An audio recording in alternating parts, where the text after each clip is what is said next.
Welcome to Through the Bible with Les Feldick, a 30-minute walk through the Scriptures, teaching in-depth Bible truths that change people's lives. Now, here's your host, Les Feldick.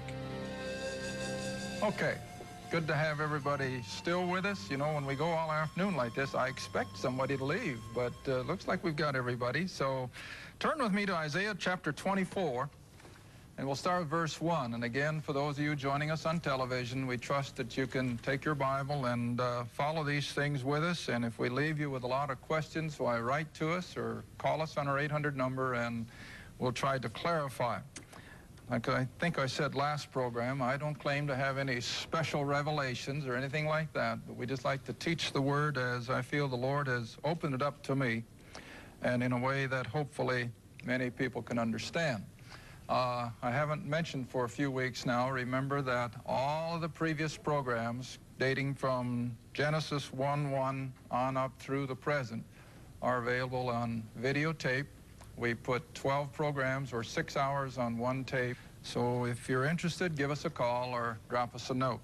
All right, Isaiah 24. Now for a little quick review of our last lesson. You remember?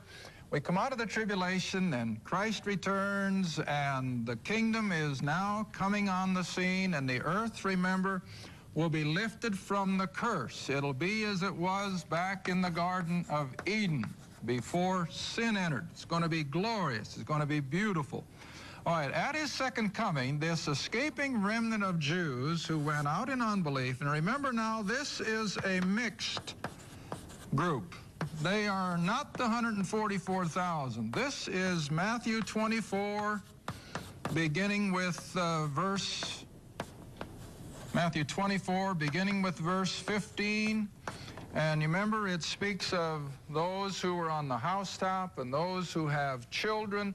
And so it's going to be old and young. It's going to be men and women, boys and girls. It's going to be a mixed group of Jews who will escape, where God will protect them for that last 3.5 years, so that when Christ returns in glory, and remember we saw in Matthew 24, they're going to see him coming in power and great glory.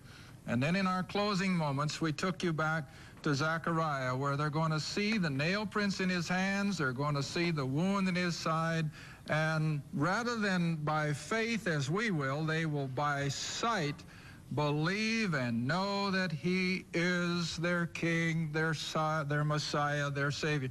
And so this group of Jews will come up into the kingdom as the nation of Israel, and by far the largest number of any one nation that will go into the kingdom. All right, now we've got the nation of Israel established.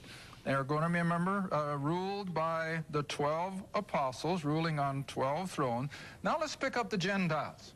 God hasn't forgotten about the Gentiles by any stretch of the imagination, even though the age of grace was primarily to Gentiles. Yet, even during the tribulation, God has still been preparing Gentiles to go into the kingdom in ordinary flesh and blood bodies. Because you have to remember, the kingdom is going to see a tremendous population explosion. So that by the end of that 1,000 years, when Satan will be released to test them once again, there will be probably as many people on the earth or more than there are right now. So now in Isaiah chapter 24, we're going to pick up these Gentiles. We're going to begin with verse 1, and again, it's a graphic description of the tribulation as we have been studying it now for the last several weeks. Behold, the Lord maketh the earth empty, maketh it waste, and turneth it upside down. Now, we've been talking about the cataclysmic things that are going to happen to this planet during those final 7 years of human history. And he scattereth abroad the inhabitants thereof. And it shall be as with the people, so with the priest, as with the servant, so with his master, as with the maid, so with her mistress, with the buyer, so with the seller, with the lender, so with the borrower, as with that taker of usury, so with the giver. In other words, everyone is going to come under this tremendous cataclysmic 7-year period of events. Verse 3, the land shall be utterly emptied, and spoiled, for the Lord hath spoken this word. Verse 4, the earth mourneth and fadeth away under these judgments. The world languisheth and fadeth away. The haughty people of the earth do languish. Even their wealth is not going to protect them. The earth also is defiled under the inhabitants thereof, because they have transgressed the laws, that is, the laws of God, the basic morality that he laid down back there in the Ten Commandments, if that's the way it makes you more comfortable. Changed the ordinance, broken the everlasting covenant. In other words, they have been totally disobedient to everything that God has instructed. Verse 6, therefore hath the curse that began with Adam, therefore hath the curse devoured the earth. Because, see, it's because of sin that all of these things are going to come on the earth. And they that dwell therein are desolate.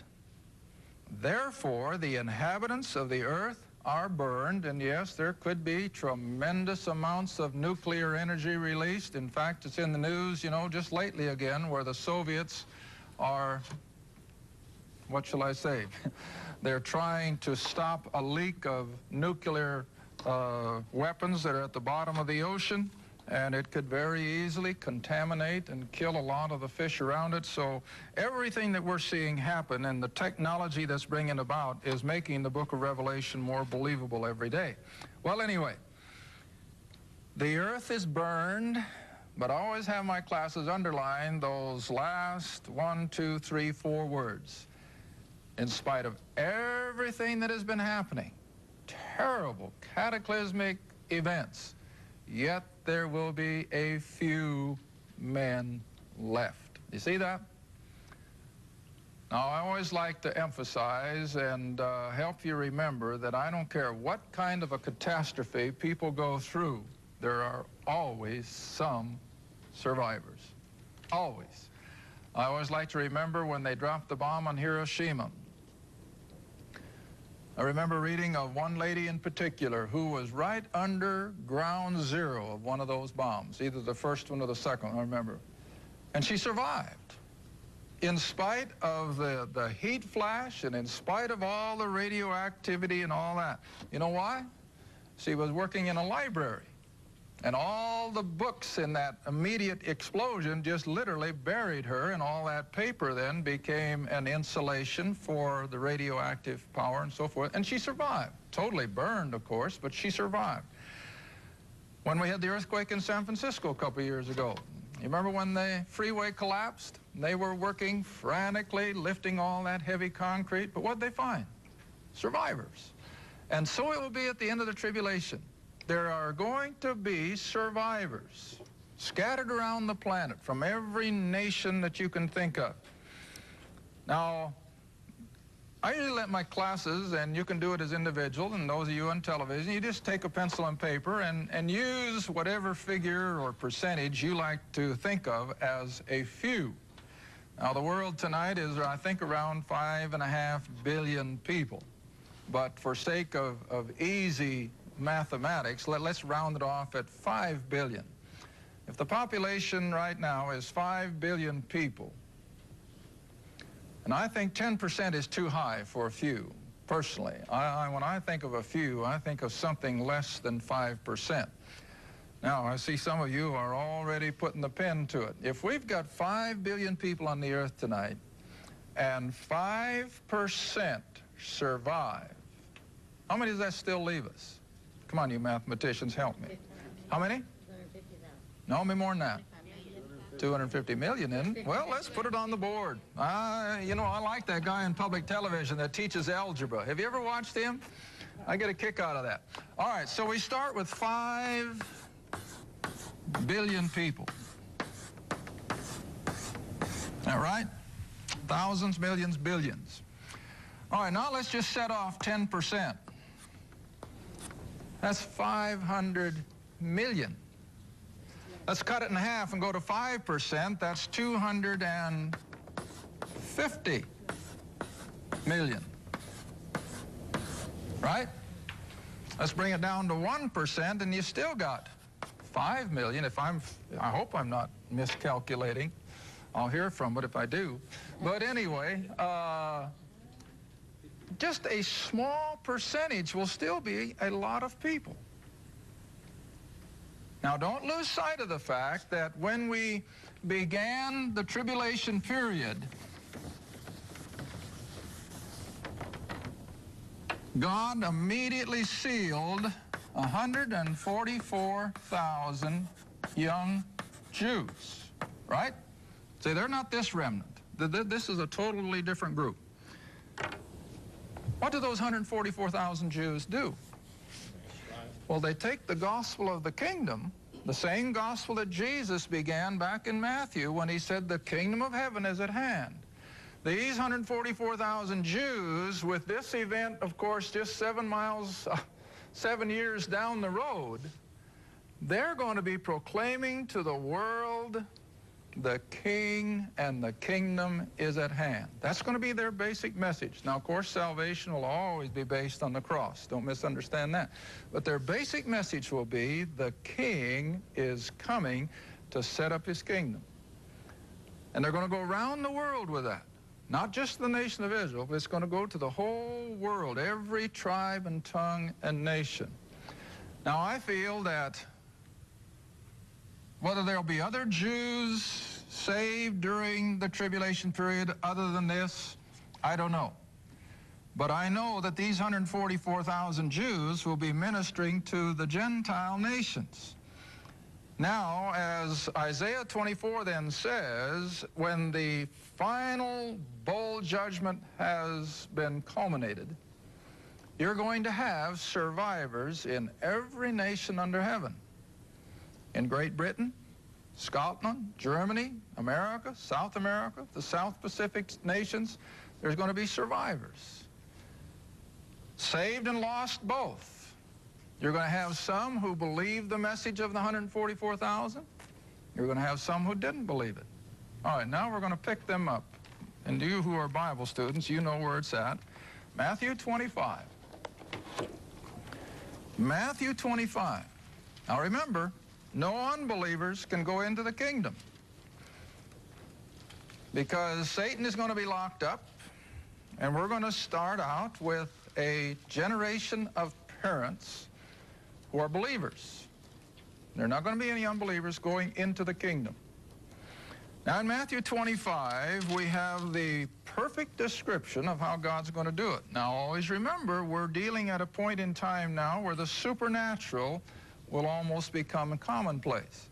And so you're going to have this great gathering of these survivors, and they're going to bring them to Jerusalem. All right, verse 31 of Matthew 25. Matthew 25, verse 31. When the Son of Man shall come in his glory. Now watch the language here. And this is Jesus speaking.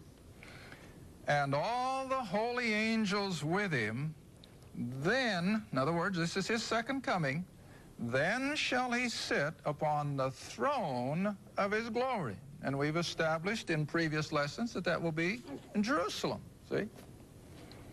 Verse 32, and before him shall be gathered all nations. Now, of course, the biggest percentage of the nations are gone. They've been killed. They've been devastated. But what have we got?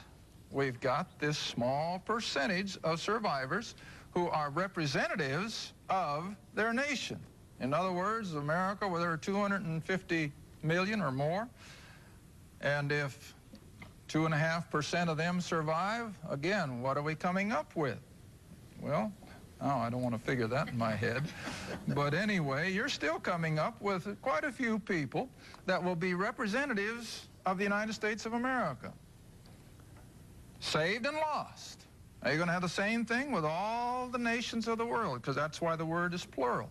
All these survivors, then, will be supernaturally brought to Jerusalem and before the king. All right? Verse 32. Reading on. Before him shall be gathered all nations, and he, that is the king, shall separate them one from another, as a shepherd divides sheep from the goats. In other words, he is providentially going to sort the believers from the unbelievers. Now, the analogy here, remember, is sheep and goats, only for sake of illustration. Verse 33, so he sets the sheep on his right hand, the goats on the left.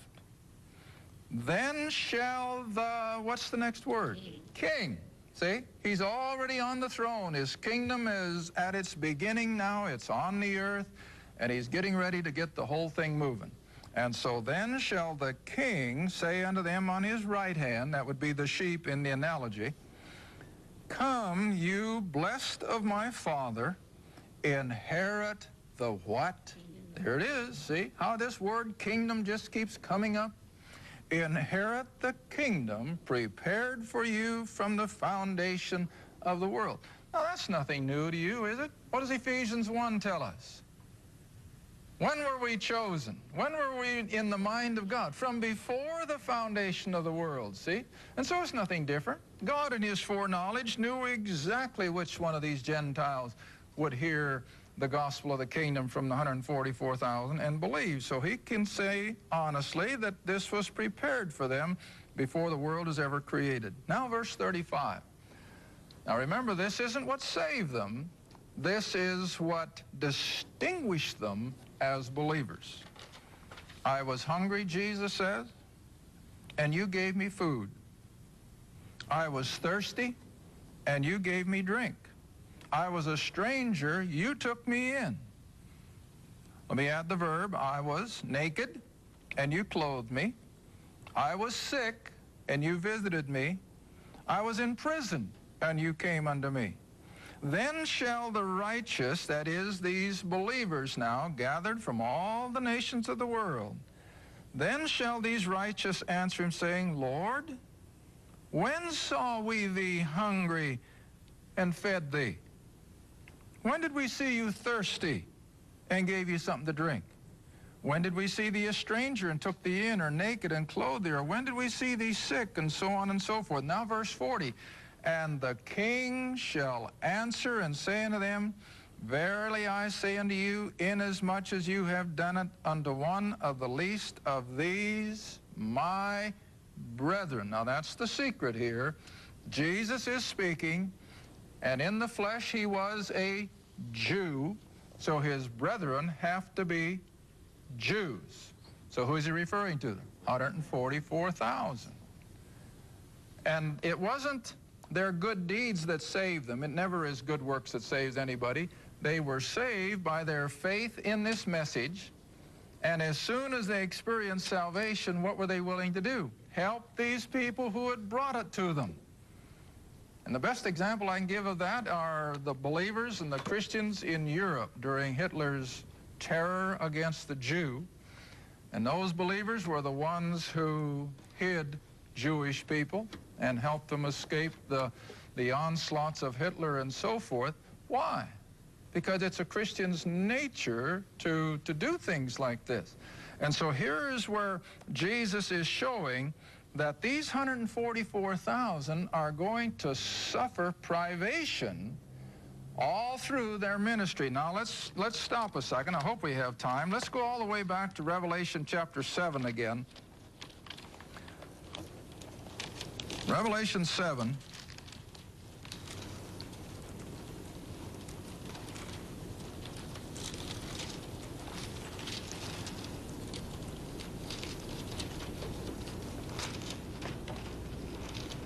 Got it? Revelation 7. Come down to verse 3, just for sake of time, where the angel says, hurt not the earth, neither the sea nor the trees, until we have sealed the servants of our God in their foreheads. In other words, I was just simply like, I suppose, when God put a mark on Cain, that no one could take his life. Now, it's the same way with these 144,000. They were sealed so that no one could take their life. And you come down and you see all the 12,000 of each one of the 12 tribes, And they go out then and they proclaim the gospel of the kingdom. Now, to see also how this fits with Matthew 25, come down to verse 16. These are the privations that believers, as well as these 144,000, will suffer during this 7-year period. They shall hunger no more. Now, you want to remember, we're coming back to that mark of the beast in the forehead or the palm of the hand that we talked about several weeks ago. If people have that mark of the beast, they will never succumb to the gospel of the kingdom. If they don't have the mark of the beast, they will be eligible for this salvation, but they'll not be able to buy or sell or transact business. Consequently, 7 years is a long time.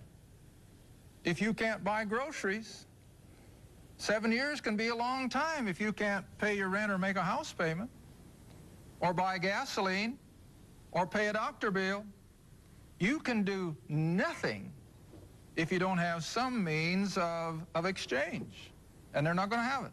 And so they're going to end up hungry, thirsty, naked. See? All right, now then come back to chapter 25 in Matthew. And so these 144,000 are going to suffer these same privations. No one can take their life, but they'll be thrown in prison. They're going to be hungry.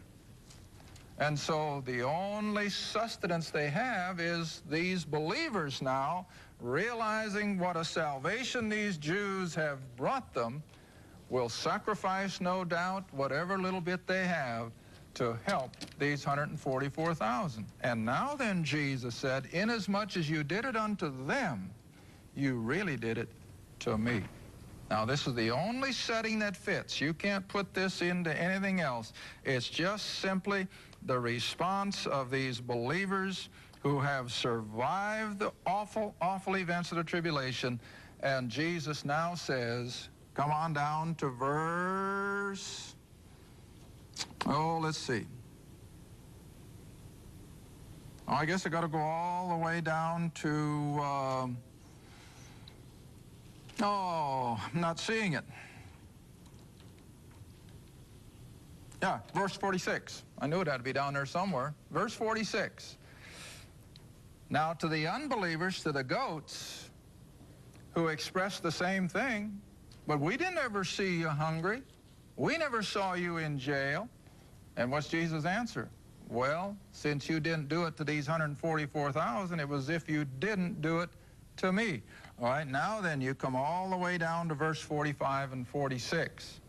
Then shall he answer them, saying, verily I say unto you, inasmuch as you did it not to one of the least of these, that is the 144,000, it was as if you did it not to me.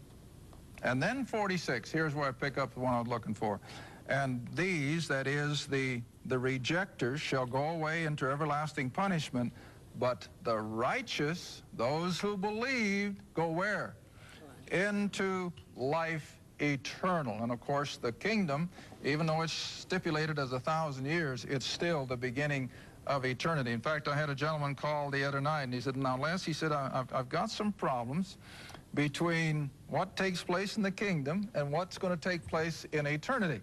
And I said, well, you're not alone. There are a lot of great theologians who I have seen debate the issues in their books and so forth as to what's in the kingdom age and what's in eternity. And I can just sort of oversimplify that, I guess, by simply saying, always remember, at least as I see it, that all of the situation concerning the kingdom is just an introduction to the eternal. It'll be interrupted. There'll be a new heaven and a new earth, come on, see. But I think eternity is going to be based on pretty much the same set of circumstances that we have in the 1,000 years. And so when Jesus tells these people who are going into the kingdom that they're going into eternal life, indeed they are. That's really the beginning of eternity, even though it is still in that time frame of the 1,000 years. All right, now I got a couple more minutes left. Let's go back and look at a couple more attributes of the kingdom, and then it'll be time to quit. And for those of you here, we can go home. Isaiah chapter 11. Isaiah 11.